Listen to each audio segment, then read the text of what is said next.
me siento inquieto, insatisfecho con algo muy profundo. Es que no estoy solo, porque Él ya me encontró. Está tan cerca de mí. Jesús, ¿qué haría? Jesús, ¿qué haría?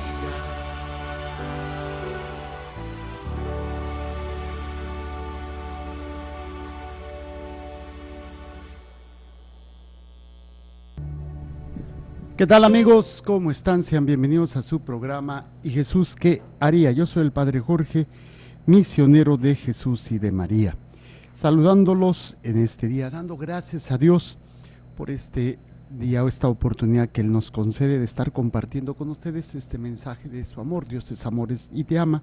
Dios es amor, es su Padre, y Dios es amor y está en tu corazón. Y bueno, en esto pueden comunicarse con nosotros. Saludamos a nuestros hermanos que nos siguen a través de la radio, la televisión y el internet. Saludamos a todos ustedes para que compartan con nosotros esta aventura del amor de Dios. Nuestro teléfono 689-7390-91 y 92. 689-7390-91 y 92. También tenemos la página de internet www.montemaria.org. Tenemos también lo que es las redes sociales: Jorge Zárraga Sacerdote, Misterio de Fe, o Montemaria Radio y Televisión por Facebook.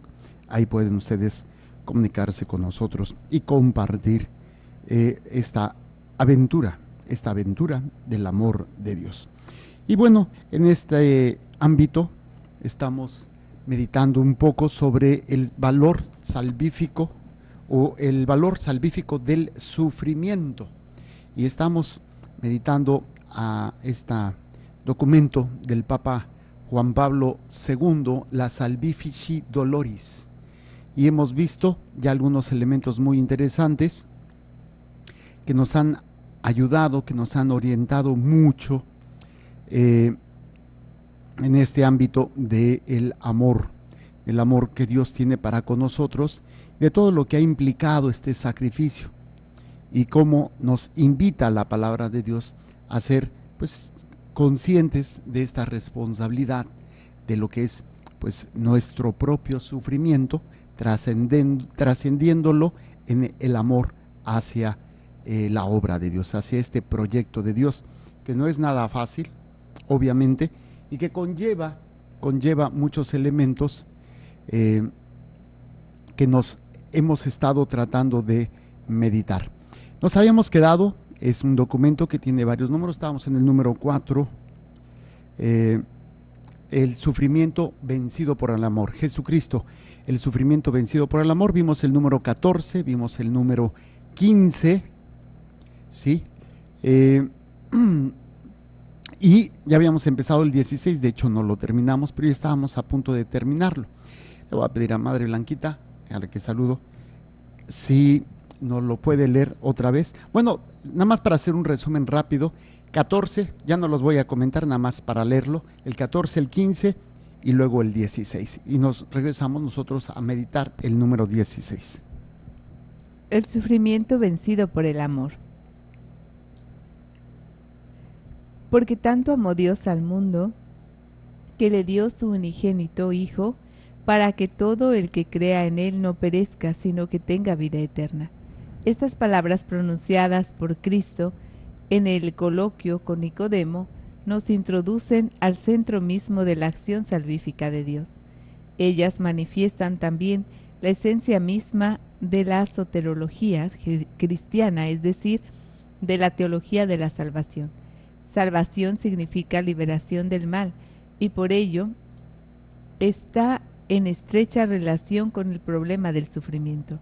Según las palabras dirigidas a Nicodemo, Dios da su Hijo al mundo para librar al hombre del mal que lleva en sí la definitiva y absoluta perspectiva del sufrimiento. Contemporáneamente, la misma palabra dio, indica que esta liberación debe ser realizada por el Hijo unigénito mediante su propio sufrimiento, y en ello se manifiesta el amor infinito, tanto de ese Hijo unigénito como del Padre, que por ese da a su Hijo. Este es el amor hacia el hombre, el amor por el mundo, el amor salvífico.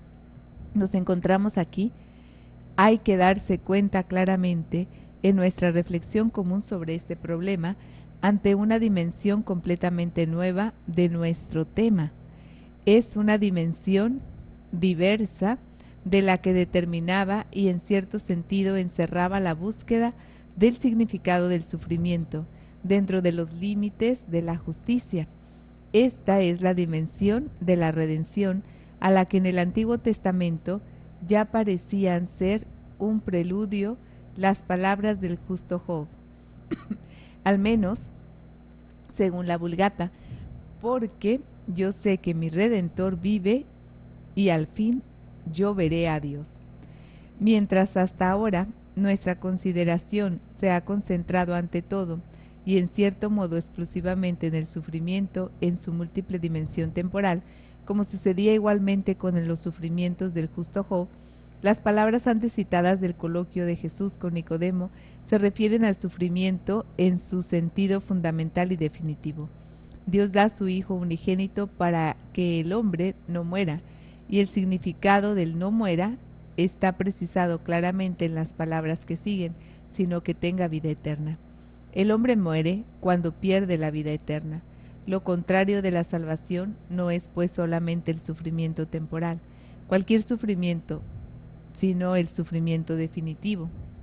La pérdida de la vida eterna, el ser rechazados por Dios, la condenación, el Hijo unigénito, ha sido dado a la humanidad para proteger al hombre, ante todo, de este mal definitivo y del sufrimiento definitivo. En su misión salvífica, él debe, por tanto, tocar el mal en sus mismas raíces trascendentales, en las que éste se desarrolla en la historia del hombre. Estas raíces trascendentales del mal están fijadas en el pecado y en la muerte. En efecto, estas se encuentran en la base de la pérdida de la vida eterna. La misión del Hijo unigénito consiste en vencer el pecado y la muerte. Él vence el pecado con su obediencia hasta la muerte y vence la muerte con su resurrección. Número Muy bien, 14. hasta aquí sería el número 14. Ya hemos meditado 2 programas sobre esto, no nos quedamos aquí. Es nada más para que ustedes se ubiquen en qué estamos. Vamos ahora al número 15, que también está muy hermoso. Madre. Nos dice así: cuando se dice que Cristo con su misión toca el mal en sus mismas raíces, nosotros pensamos no solo en el mal y el sufrimiento definitivo escatológico, para que el hombre no muera, sino que tenga la vida eterna, sino también, al menos indirectamente, en el mal y el sufrimiento en su dimensión temporal e histórica. El mal, en efecto, está vinculado al pecado y a la muerte, y aunque se debe juzgar con gran cautela el sufrimiento del hombre como consecuencia de pecados concretos, esto indica precisamente el ejemplo del justo Job.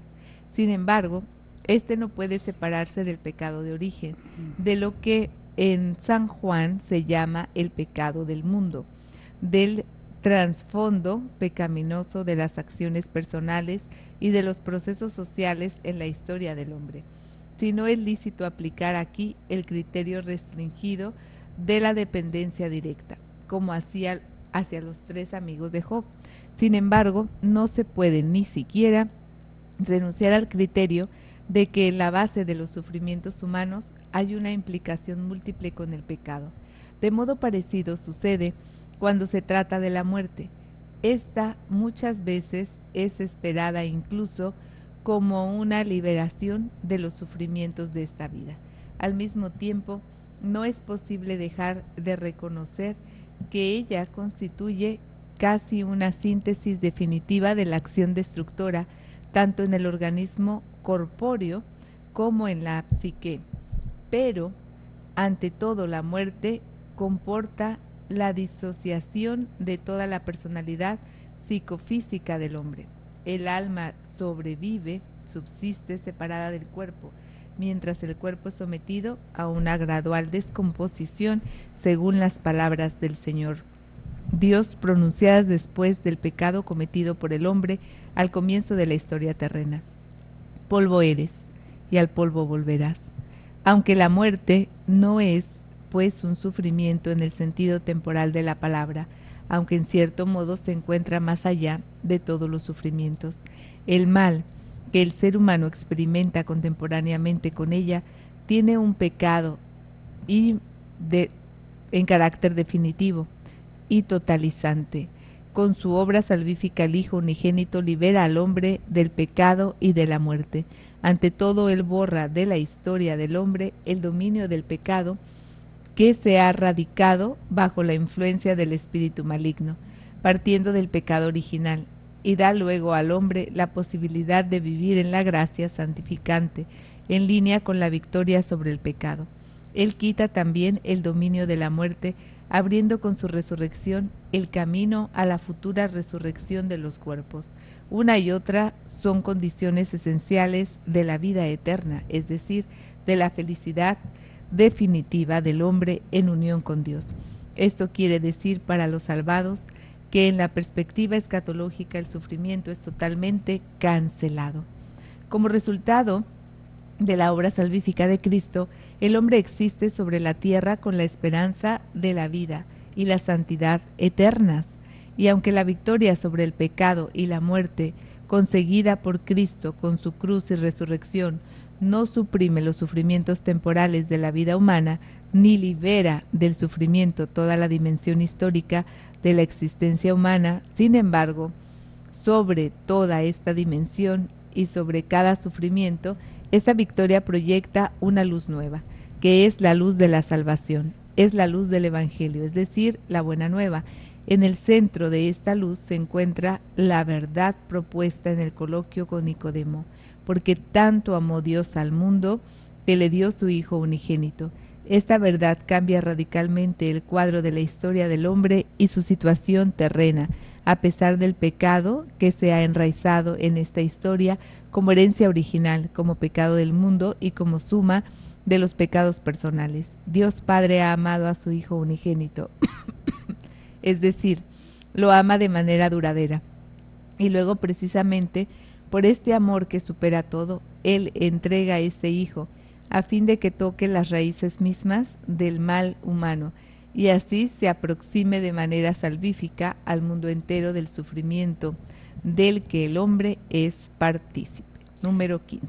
Muy bien, hemos estado hablando aquí en este número, nos llamaba mucho la atención sobre el aspecto característico del mal, el sufrimiento, cómo van ligados y cómo se da esta situación de todo el ser humano frente a la muerte y todo lo que esto implica. Pero no podemos dejar de ver nosotros como cristianos desde el ámbito de la obra salvífica de Cristo, donde decíamos y compartíamos cómo esta victoria sobre el pecado, sobre la muerte, conseguida por Cristo en la cruz, y su resurrección no suprime los sufrimientos temporales, para que dejemos de estar buscando esa famosa frase de pare de sufrir, ¿sí? Que desgraciadamente no nos permite entender y comprender pues todos estos aspectos que el mundo nos quiere presentar, incluso unas sectas que nos quieren presentar una realidad de, mira, seguir a Jesucristo todo es bonito, todo te va a ir bien, no vas a sufrir, todo está perfectamente bien, y pues en este hombre, en este ámbito nos damos cuenta que no es así. Entonces es necesario que nosotros entendamos que Cristo viene a vencer el sufrimiento y la muerte definitiva, que ya sabemos cuál es, la condenación, el infierno. Él vino a destruir eso, pero en el transcurso de nuestra vida, pues sabemos que no va a ser posible como tal, así nada más que desaparezca y ya. No, es algo con lo que tenemos que empezar a caminar, y cuidado, porque el mundo nos presenta muchas falsas salidas, mentiras, que desgraciadamente por nuestra inmadurez terminamos confundidos. Muy bien, y habíamos empezado el número 16. Este número no lo vamos a leer todo, vamos a leer nada más por estrofas y ya lo vamos desarrollando. Madre, ¿nos quiere leer la primera estrofa del número 16? En su actividad mesiánica en medio de Israel, Cristo se acercó incesantemente al mundo del sufrimiento humano. Pasó haciendo el bien, y este obrar suyo se dirigía ante todo a los enfermos y a quienes esperaban ayuda. Curaba a los enfermos, consolaba a los afligidos, alimentaba a los hambrientos, liberaba a los hombres de la sordera, de la ceguera, de la lepra, del demonio y de diversas disminuciones físicas. 3 veces devolvió la vida a los muertos. Era sensible a todo sufrimiento humano, tanto al del cuerpo como al del alma. Al mismo tiempo, instruía, poniendo en el centro de su enseñanza las 8 bienaventuranzas, que son dirigidas a los hombres probados por diversos sufrimientos en su vida temporal. Estos son los pobres de espíritu, los que lloran, los que tienen hambre y sed de justicia, los que padecen persecución por la justicia, cuando los insultan, los persiguen y con mentira dicen contra ellos todo género de mal por Cristo. Así, según Mateo, Lucas menciona explícitamente a los que ahora padecen hambre. Muy bien, ya habíamos hablado de esta actividad mesiánica en medio de Israel.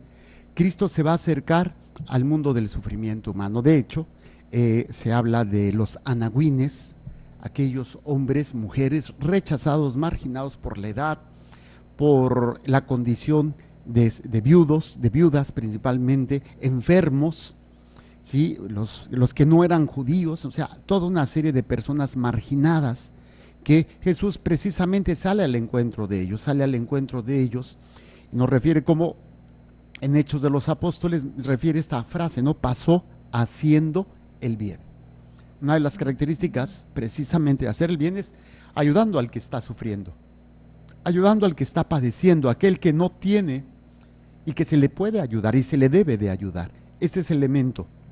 Y dice, y este obrar suyo se dirigía ante todo a los enfermos y a los que esperaban su ayuda. Recuerden que el enfermo era considerado pecador. El enfermo era un marginado, ¿por qué? Porque era sinónimo de pecador, era sinónimo de estás pagando las culpas de tus pecados. Y entonces Jesús viene a cambiar todo esto, ¿sí? Dice, curaba a los enfermos, consolaba a los afligidos, alimentaba a los hambrientos, recuerden la multiplicación de los panes, liberaba a los hombres de la sordera, ceguera, lepra, del demonio y de diversas disminuciones físicas.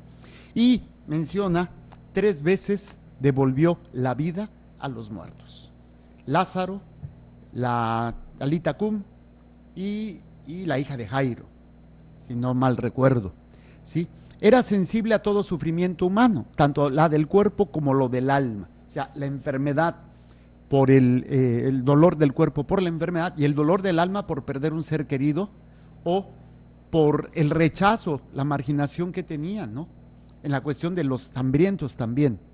Al mismo tiempo, instruía poniendo en el centro de su enseñanza las bienaventuranzas, que Mateo nos refiere, y en otros evangelios también, que son las famosas, bienaventurados los pobres, bienaventurados los afligidos, bienaventurados los que aman la justicia, bienaventurados, o sea, estas bienaventuradas, que son precisamente dirigidas a los hombres probados por diversos sufrimientos en su vida temporal. Entonces, si vemos estas bienaventuranzas, van a ser muy interesantes porque nos habla de este ámbito del sufrimiento humano y cómo el cristiano no puede ser indiferente a esa realidad, ¿no?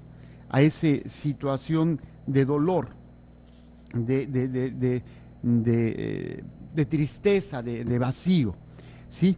Dice, viendo la muchedumbre, subió al monte, se sentó y dice, bienaventurados los pobres de espíritu. O sea, aquellas personas que están acostumbrados a dejarse guiar o a dejarse manejar por el espíritu y que obviamente esto va a generar persecución, va a generar ataque, va a generar muchos elementos en contra de ellos, ¿sí? que es uno de los elementos que a veces nos va a costar trabajo entender sobre esta piedad de sabiduría, de prosperidad, de abandono en la voluntad de Dios, ¿sí? Y que es precisamente que los profetas, por ejemplo, son un ejemplo de los bienaventurados, de los que son los pobres de espíritu. O sea, los profetas sería un modelo muy interesante de los pobres de espíritu, ¿sí? Que desgraciadamente muchas veces eran perseguidos, eran asesinados. ¿Por qué? Porque vivían de una manera diferente, ¿sí? Eran dóciles al espíritu, ¿sí? Hombres considerados de ordinario como desgraciados, malditos, son felices ya que son aptos para recibir la bendición del reino. Y entonces este sería el primero. Las demás bienaventuranzas ya se refieren más a una actitud moral, ¿sí? Por ejemplo, bienaventurados los mansos, porque ellos poseerán la tierra. Bienaventurados los que lloran, bienaventurados los que tienen hambre, bienaventurados los misericordiosos, bienaventurados los limpios de corazón, bienaventurados los que trabajan por la paz, bienaventurados los perseguidos, bienaventurados cuando los injurien y los persigan. O sea, son una serie de bienaventuranzas que nos habla precisamente de estas bienaventuranzas que son probados por diversos sufrimientos. O sea, es aquel hombre, aquella persona, aquel cristiano que no es indiferente a las necesidades del prójimo. Y viene una bendición. Y es eso precisamente, la bienaventuranza es benditos sean o bienaventurados. Otra expresión también que se utiliza, dichosos, o sea, van a ser alegres, pero no una alegría en el cuerpo, no una alegría de sentir bonito, sino una alegría de saber que están haciendo lo que le agrada a Dios. Regresamos a nuestro documento. Dice, al mismo tiempo instruía poniendo al centro de su enseñanza las 8 bienaventuranzas que son dirigidas a los hombres probados por diversos sufrimientos en su vida temporal. Estos son los pobres de espíritu, los que lloran, los que tienen hambre, sed de justicia y bueno, todos los que ya habíamos mencionado. Y con mentira dicen contra ellos todo género de mal. Lucas menciona a los que padecen hambre. Lucas aquí agrega en sus bienaventuranzas a los hambrientos. Vamos al siguiente estrofa, Madre Blanquita, por favor. De todos modos, Cristo se acercó sobre todo al mundo del sufrimiento humano, por el hecho de haber asumido este sufrimiento en sí mismo. Durante su actividad pública probó no solo la fatiga, la falta de una casa, la incomprensión incluso por parte de los más cercanos, pero sobre todo fue rodeado cada vez más herméticamente por un círculo de hostilidad y se hicieron cada vez más palpables los preparativos para quitarlo de entre los vivos. Cristo era consciente de esto y muchas veces hablaba a sus discípulos de los sufrimientos y de la muerte que le esperaban. Subimos a Jerusalén, y el Hijo del Hombre será entregado a los príncipes de los sacerdotes y a los ancianos, que lo condenarán a muerte y le entregarán a los gentiles, y se burlarán de él, y le escupirán, y le azotarán, y le darán muerte, pero a los 3 días resucitará. Cristo va hacia su pasión y muerte con toda la conciencia de la misión que ha de realizar de este modo. Precisamente por medio de este sufrimiento suyo, hace posible que el hombre no muera, sino que tenga vida eterna. Precisamente por medio de su cruz, debe tocar las raíces del mal, plantadas en la historia del hombre y en las almas humanas. Precisamente por medio de su cruz, debe cumplir la obra de la salvación. Esta obra, en el designio del amor eterno, tiene un carácter redentor. Tiene un carácter redentor. Muy bien, vamos a ver qué es lo que, analizando un poquito más este documento, dice, de todos modos, Cristo se acercó sobre todo al mundo del sufrimiento humano por el hecho de haber asumido este sufrimiento en sí mismo. Él asume el dolor, Él asume cargar con una cruz. Y la cruz no se empieza a cargar el día de su pasión, empieza desde el momento en que se hace hombre, porque empieza a padecer necesidades, padece persecución de niño y todas las situaciones humanas que como tal puede sufrir, ¿no? Durante su actividad pública probó no solo la fatiga, la falta de una casa, la incomprensión incluso por parte de los más cercanos. Acuérdense cuando lo llamaban loco. Este se ha vuelto loco y va a ser muy interesante. Y va a ser muy interesante porque nos permite entender todos los elementos que Él como Señor y como Dios nos quiere venir a enseñar, ¿sí? Y que es sobre todo el hecho de que cuando uno quiere hacer la voluntad de Dios, estar preparado a esa persecución, a ese momento, incluso de los más cercanos, ¿no? Y dice, pero sobre todo fue rodeado cada vez más herméticamente por un círculo de hostilidad y se hicieron cada vez más palpables los preparativos para quitarlo de entre los vivos. Vemos en los evangelios como constantemente genera ese conflicto o se da ese conflicto con las autoridades y ellos lo quieren matar, ¿no? Se da ese elemento de persecución contra su persona y con el plan de matarlo. Cristo era consciente de esto y muchas veces hablaba a sus discípulos de los sufrimientos y de la muerte, ¿sí?, que le esperaban.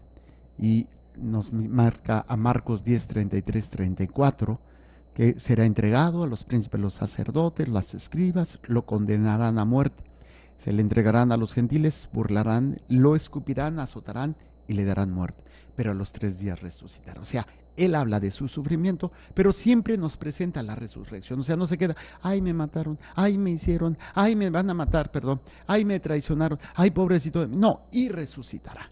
O sea, voy a vencer toda esa situación. Precisamente esa es la esperanza de nosotros como cristianos.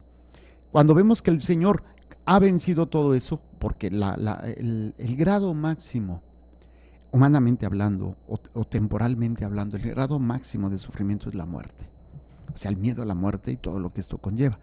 Si ya se venció ese grado del sufrimiento, que es vencer la muerte, no quedarnos en la muerte, sino luchar contra eso, pues entonces nosotros tenemos esa esperanza, ¿sí?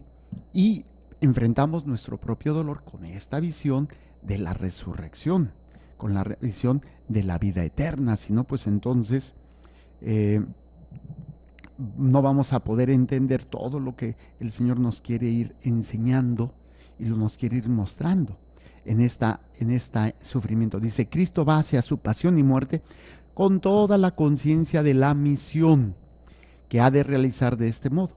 Precisamente por medio de este sufrimiento suyo hace posible que el hombre no muera, sino que tenga la vida eterna. O sea, vence el sufrimiento. ¿Cómo se vence el sufrimiento temporal?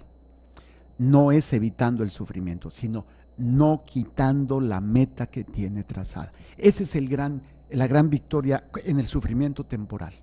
Primero, el sufrimiento no le impide cumplir con su misión. Segundo, el sufrimiento lo enfrenta con esa esperanza, lo enfrenta con esa visión. Y tercero, pues nos enseña que a nosotros también el sufrimiento temporal muchas veces no se nos va a quitar, pero tengo que enfrentarlo desde esta realidad. Esto es completamente nuevo para la cultura judía, la religión judía y para todas las religiones, ¿no? Es solamente en Jesucristo que encontramos esta realidad maravillosa, la redención, la salvación y la capacidad de ver el sufrimiento desde esta realidad. Cristo ya lo venció. Precisamente por este medio de su cruz debe tocar las raíces del mal, plantadas en la historia del hombre y en las almas humanas. Por eso la cruz representa toda la maldad del hombre, representa todos los pecados, todo el egoísmo. Por eso en esa cruz Jesús va cargando nuestras miserias, va cargando todas esas realidades que están ahí latentes y que de alguna manera pues no nos habíamos dado cuenta hasta que se va dando esta realidad. Y vamos a ir descubriendo todo lo que esto implica, porque cuando el ser humano descubre que esta cruz es el vencimiento del mal que tú estás queriendo luchar, es que Padre, no puedo vencer esto, sí, pero cuando vemos que ya está vencido en la cruz, representa esa esperanza para nosotros. Claro, vamos a caer, vamos a tropezarnos. Yo lo comparaba como la guerra. Hay batallas en la guerra, o sea, pequeños conflictos que están tratando de decidir, pero ya sabemos cómo termina la guerra. Cristo ha vencido. Entonces nosotros luchar nuestras propias batallas, obviamente con Cristo, algunas las perderemos, pero si nos mantenemos fieles, si nos mantenemos firmes, ya hemos vencido también nosotros con Él.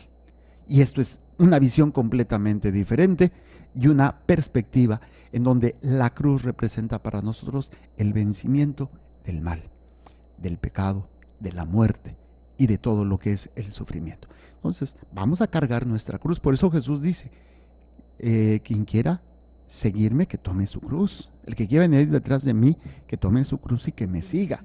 O sea, no es quitarnos el sufrimiento, pero sí enseñarnos a caminar desde esta realidad. Porque el mal y todo lo que esto implica ha sido vencido.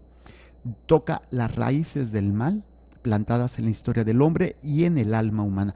Por eso nosotros nos agarramos de la cruz. Pero no como, ay, ahí lo mataron, sino como instrumento donde Cristo vence. Por eso, si ustedes recuerdan, en Viernes Santo adoramos la cruz, pero no por la cruz, no el madero. Lo que representa el vencimiento de la muerte, el vencimiento del mal, el vencimiento de todas esas cosas que tú estás luchando y que tú no puedes. Sabemos que no puedes, pero con Cristo somos más que vencedores. También hemos vencido en Él y con Él. Dice, precisamente por medio de su cruz debe cumplir la obra de la salvación. Esta obra, en el destino del amor eterno, tiene un carácter redentor. Ya habíamos meditado que es redención. Redención es pagar el rescate. Un rescate de que nosotros no podíamos pagar y Él lo paga. Vamos al último estrofa de este número 16. Madre. Nos dice así: por eso Cristo reprende severamente a Pedro cuando quiere hacerle abandonar los pensamientos sobre el sufrimiento y sobre la muerte de cruz. Y cuando el mismo Pedro, durante la captura en Getsemaní, intenta defenderlo con la espada, Cristo le dice: vuelve tu espada a su lugar. ¿Cómo van a cumplirse las escrituras de que así conviene que sea? Y además añade: el cáliz que me dio mi Padre, ¿no he de beberlo? Esta respuesta, como otras que encontramos en diversos puntos del Evangelio, muestran cuán profundamente Cristo estaba convencido de lo que había expresado en la conversación con Nicodemo. Porque tanto amó Dios al mundo que le dio su unigénito Hijo, para que todo el que crea en Él no perezca, sino que tenga la vida eterna. Cristo se encamina hacia su propio sufrimiento, consciente de su fuerza salvífica. Va obediente hacia el Padre, pero ante todo está unido al Padre en el amor con el cual Él ha amado al mundo y al hombre en el mundo. Por esto San Pablo escribirá de Cristo: me amó y se entregó por mí. Muy bien. ¿Qué es lo que nos dice? Por esto Cristo reprende severamente a Pedro cuando quiere hacerle abandonar los pensamientos sobre el sufrimiento y sobre la muerte de la cruz. Recuerden cuando está ahí que Jesús dice que voy a padecer. No, Señor, que esto no te suceda a ti. Y Pedro acababa de decir algo maravilloso: tú eres el Cristo, el Mesías, el Hijo de Dios. Y luego dice: no, que no te pase. Aparta de mí, Satanás. Como tenemos que estar atentos a que el hecho de estar en las cosas de Dios, el hecho de tener revelaciones privadas, el hecho de tener conocimiento de la Biblia, no nos exime de sacarle la vuelta al parche y creer que ya con eso es suficiente. No, si todas las manifestaciones privadas, que son reales y que yo creo en ellas, porque Dios no se va a dejar de manifestar, sigue manifestándose. Pero si esto no me lleva a hacer conciencia de mi papel en la redención, o sea, unir mi sufrimiento, pues entonces pues no me está ayudando a crecer, no me está ayudando a madurar, no me está ayudando a asumir el papel que me corresponde en este proceso. Y un proceso muy, muy especial. Dice, y cuando el mismo Pedro durante la captura en Getsemaní intenta defenderlo con la espada, Cristo le dice: vuelve tu espada a su lugar. ¿Cómo va a cumplirse las escrituras de que así conviene que sea? El cáliz que me dio mi Padre, ¿no he de beberlo? O sea, viene un planteamiento que nos llama la atención. Pedro que es el mismo Pedro, el escogido por Dios para ser la piedra, pues tiene miedo al sufrimiento. Y lo sabemos porque, y es precisamente, vamos a ir descubriendo cómo Pedro tiene que enfrentar toda esta realidad y tiene que madurar. Incluso hay una película viejísima, si la tienen la oportunidad de verla, es de las clásicas, que está larga, tipo Ben-Hur y los 10 mandamientos, Quo Vadis. ¿A dónde voy? ¿A dónde va, Señor? Y es una escena en donde ya Pedro se está yendo y se le aparece el Señor y le dice, ¿a dónde va, Señor? Y dice, a Roma o a Jerusalén, no me acuerdo que era Roma. Y ahí fue donde lo van a matar. Y él regresa y va a ser crucificado. Y él dice, no soy digno de morir como mi maestro, pónganme de cabeza. Y bueno, pues es muy interesante para todos nosotros entender este proceso. Muy bien. Y dice así, esta respuesta, como otras que encontramos en diversos puntos del Evangelio, muestra cuán profundamente Cristo estaba convencido de lo que había expresado en la conversación con Nicodemo. Porque tanto amó Dios al mundo que le dio su unigénito Hijo, para que todo el que crea en Él no perezca, sino que tenga la vida eterna. O sea, solamente entendiendo lo que es el sufrimiento y todo esto, y a pesar del sufrimiento, entrego a mi Hijo, y dice, es que de veras tiene que amarnos mucho Dios para poder entender este elemento, ¿no? Porque va a ser muy, muy importante para nosotros entender estas frases. Juan 3:16, porque tanto amó Dios al mundo que envió a su Hijo único para que todo el que crea no muera, sino que tenga vida eterna. Vida eterna. Y ahí es donde viene ese planteamiento, ¿no? Dice, Cristo se encamina hacia su propio sufrimiento, consciente de su fuerza salvífica. Esto es también bien importante cuando el cristiano va a hacer algo interesante, que va a descubrir en este sufrimiento, unido al de Cristo, la salvación. Puedo utilizar mi sufrimiento para la salvación de las almas. Y ahí es cuando dice, ay, híjole, pero es que no puede ser más fácil, no me pueden quitar el sufrimiento. No, esto es parte. Cristo dice que se encamina hacia su propio sufrimiento, consciente de su fuerza salvífica.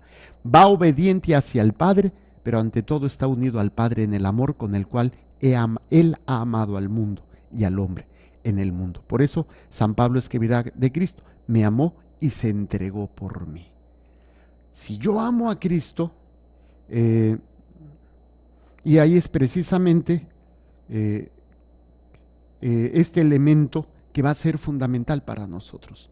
Mi sufrimiento, unido al de Cristo, va a ser fundamental para el crecimiento de mi fe. ¿Por qué? Porque ya no voy a tratar de evitar el sufrimiento. Fíjense hasta dónde esto es un arma de doble filo. Mucha gente, por evitar el sufrimiento, buscan, es que te hicieron un mal, y por buscar que te quiten el mal, le eres infiel a Dios y abres puertas que después son peligrosas, ¿no? Que te hicieron brujería, que te hicieron esto, que te hicieron lo otro. Y va a ser muy, muy importante, porque va a ser un elemento fundamental. Terminamos ya con esto, ¿no? Este es el número 16, un elemento muy interesante. Quiero que se queden con esta idea. Cristo se encamina hacia su propio sufrimiento, consciente de su fuerza salvífica. Todo cristiano tiene que enfrentar su sufrimiento con esta fuerza, no por nosotros. Si yo sufro sin unirlo a Cristo, es un sufrimiento vano, sin chiste, sin trascendencia, sin valor y pues obviamente sin sentido. Y esto nos va a llevar a quererle sacar la vuelta y no nos va a permitir entender esto para poder llegar a este proceso. Muy bien, con esto terminamos. Nada más déjenme, bueno, les doy la bendición, que el Señor les bendiga y les proteja, haga resplandecer su rostro sobre ustedes y les conceda su favor, que el Señor les mire con benevolencia y les conceda la paz. Amén. Jesús, que tu sangre pura y sana circule en estos cuerpos enfermos y que tu cuerpo puro y sano transforme estos cuerpos débiles y que una vida sana y vigorosa palpite dentro de ellos. Amén. Y la bendición de Dios Todopoderoso, Padre, Hijo y Espíritu Santo, descienda sobre ustedes, permanezca para siempre. Amén. Rápidamente, a partir del 1 de mayo, estamos ya en la 860. Si quieren ayudarnos a patrocinar la Santa Misa, va a ser la programación de 11 de la noche a las 7 de la mañana por radio. Por internet y televisión seguimos las 24 horas. Si quieren ayudarnos patrocinando la Santa Misa una vez al año, escojan un mes, se reportan con Madre Blanquita o conmigo, el costo es de 2,500 pesos una vez al año, pero necesitamos 30 personas cada mes para que podamos patrocinar la Santa Misa de las 11 de la noche y de las 6 de la mañana. Recuerden, Dios es amor y te ama.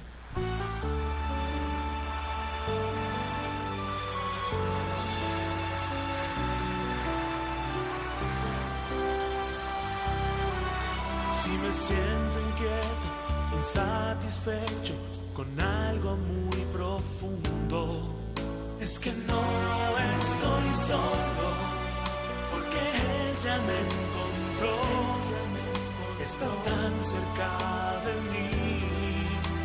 Jesús, ¿qué haría? Jesús, ¿qué haría?